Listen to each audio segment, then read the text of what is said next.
আজ ২৯শে অক্টোবর ২০২৫ পশ্চিমবঙ্গ সরকারের অর্থ বিভাগ থেকে রাজ্যপালের পক্ষে একটি রেজুলেশন জারি করা হয়েছে।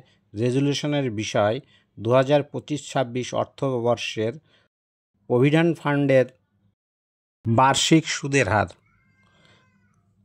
রাজ্যপাল আনন্দের সাথে সিদ্ধান্ত নিচ্ছেন যে ১/১০/২০২৫ থেকে ৩১/১২/২০২৫ সময়কালে পশ্চিমবঙ্গ সরকারের প্রশাসনিক নিয়ন্ত্রণাধীন সাধারণ প্রভিডেন্ট ফান্ড তহবিল এবং অন্যান্য অনুরূপ তহবিলে গ্রাহকদের বা সরকারি কর্মচারীদের জমাকৃত অর্থের উপর বার্ষিক 7.1% হারে সুদ প্রযোজ্য হবে। এই হার ২০২৫-২০২৬ অর্থবছরে ১/১০/২০২৫ থেকে ৩১/১২/২০২৫ সময়কালের জন্য কার্যকর থাকবে।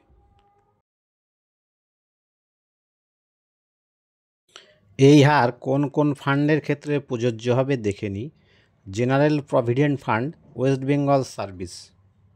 Contributory provident fund, West Bengal. Provident fund maintained under the West Bengal Non-Government Educational Institution and Local Authorities CPFE Act 1983. Any other provident fund maintained under the state government with the approval of this government.